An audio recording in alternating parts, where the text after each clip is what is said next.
96 Rock, Bridget and Nick. Time for some Friday Night Lights with Tom Gamble from In-Game Sports. We're going to jump into tonight's Skyline Chili Crosstown Showdown presented by Mercy Health Orthopedics and Sports Medicine and Meyer. Bridget and I will make our game pick of the week and catch up on last week's action. So let's get into it. Tom, good morning. Are you ready to sweat tonight? Well, we've been sweating all week, so might as well continue it for at least one more night. Yeah, last week, beautiful conditions for the Baden 18-0 shutout win over Hamilton. Nick was pleased. Oh, yeah, he great. gets the alma mater win and the win in the Bridget and Nick's game of the week. Tonight, we're on the west side, a GMC opener, Mason at Oak Hills. And we have a winner on our Showdown game experience, and we'll talk about next week. But this could be a good one. I mean, both lost last week.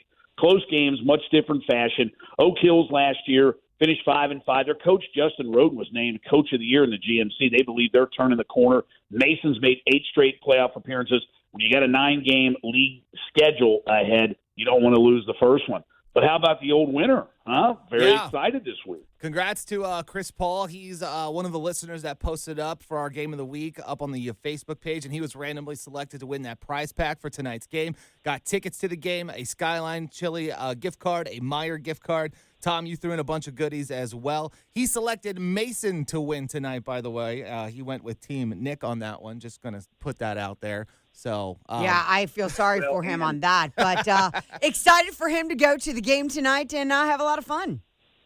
Yeah, and Chris Paul, not to be confused with the player for the Golden State Warriors. Correct, just not, for the record, not the Chris Paul. Right. Now, next week, the next 2 weeks, we have 2 showdown games. We've got Moeller at East Central, and we've got West Claremont at Winton Woods. So we're going to pick a winner a little later for the Moeller East Central game for the Showdown game experience, and we'll let Bridget explain how all that works. But we got a couple takeaways from last week. Quickly, week 1, all over the place in the region. The GMC out of league for the only week just went 2-8.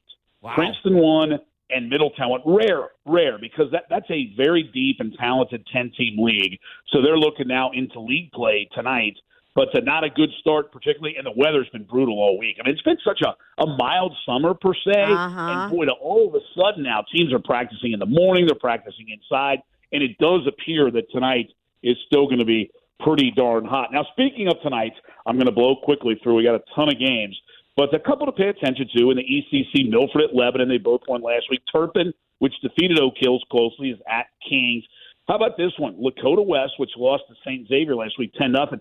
They get Princeton tonight. The last team to beat them in the GMC, got to go back to 2019, was Princeton. So that should be a good one. So non-conference games, you've got Harrison at East Central. East Central's really good. LaSalle at Northmont. See how LaSalle is after winning over Coleraine last week. Monroe at Wyoming, they look to extend their regular season winning streak. Ross at Mount Healthy. Withrow is at Springboro. This Withrow team is good. Saturday, St. Xavier travels to Wayne State University in Michigan to take on Martin Luther King. And over in Northern Kentucky, these used to be district rivals. Now they're just rivals. And 2 of the best teams in Northern Kentucky and maybe the state, Covenant Catholic is at Highlands over in Fort Thomas. Boone County, a winner last week, is at Lloyd. So there's just a snapshot of some of the games tonight. But we got to pick one for next week. And again, that is Moeller. Now, Moeller lost last week, but to a good Ben Davis team from Indianapolis. East Central defeated Lawrenceburg in their rival game. Moeller's got the running back Jordan Marshall, who's a Mr. Ohio football candidate. Josh Ringer scored all 6 TDs for East Central, and their win over Lawrenceburg. He's a Mr. Indiana. Having trouble talking this morning. It's too damn early, and it's Friday, and it's too hot, even though I am in the air conditioning. But Moeller's at East Central. East Central, the only loss for East Central dating back to the kickoff of last season because they won the 4A state championship was to Moeller. So, Nick, you go first, correct? Yes, I'm going to pick first in this one. I'm going to go with East Central in this one. Cousin Vinny, he's got some ties, some family ties there, and it's going to be a great game. But I'm going to go with the Indiana team in this one. All right. Well, then, obviously, I will go with Moeller. Here's the deal. You can play along. We've got it posted up on the 96 Rock Cincinnati Facebook page. All you have to do is comment on who you think will win the game, either Team Nick, Team Bridget, or obviously East Central or Moeller. And then make sure that you add in hashtag contest to be eligible. And then a winner is going to be selected on Monday morning. We'll announce at 9:15 who will get the prize pack for that week's game. And you'll be there to check it all out and see who is going to win. Now, Gamble, I know that I saw on the news and on social media, some of the game times, practices, all that kind of stuff has been shifting. Yeah. Anything that we need to watch out for specifically for tonight? Well, there's so many games, as you well know, around the region. I would suggest that everybody check on you mentioned it, social media, but maybe even contact the school and find out. I know the Mason Oak Hills game, they decided to move back to 8 o'clock. Not everyone, to my knowledge, has done that. It's kind of hit and miss. Some have gone from 7 to 7:30. And what people need to realize is, there are strict heat index rules. It's the heat index at the time. It's not a kickoff. It's what time they can take the field for warm-ups. So you figure if you got a 7 o'clock game, you're hitting the field and you're not allowed to go out if it is over that heat index number. So that's the reason why you're seeing most of the games. And I would suggest to you, again, to your point, Bridge, I mean, you can get there early and swelter if you want, but there's really no reason to do that. Like Mason Oak Hills decided earlier in the week to move it to 8. A lot of schools have done that. So I definitely would check. And if you want to stay inside the AC all weekend, it's the annual ESPN High School Kickoff, of which has come to town multiple times. In fact, 3 teams participating this year.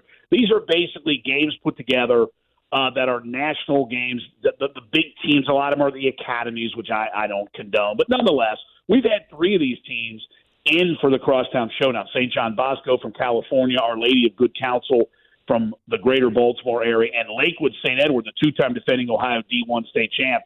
Actually, Good Counsel and Lakewood St. Edward, 1 o'clock ESPN on Sunday up in Northeast Ohio. So if you want to kind of, people like to compare. If you want to see what is perceived to be some of the best high school football anywhere, you might want to check that out. It's on either ESPN, ESPN2, or ESPNU, Friday through Sunday. Perfect. So and make sure that you head over to the 96 Rock Cincinnati Facebook page. Get your, team that you think is going to win, Team Bridget, Team Nick, and you could be walking away a winner on Monday. Tom, if people want to check we'll out. See tonight. Yeah, if they want to check out all of the Crosstown Showdown info, how can people follow that on social media? Very simply, at Xtown Showdown. Twitter predominantly tonight with constant updates, all sorts of photos and videos. We're also on Facebook and Instagram. Again, it's at Xtown Showdown. And there you go. So another night of high school football. A little different than last Friday, but week 2 is upon us. Week 2, stay hydrated out there. And maybe leave Grandma at home for this one. Like, she can come to another game when it's 70 out, not 812 out.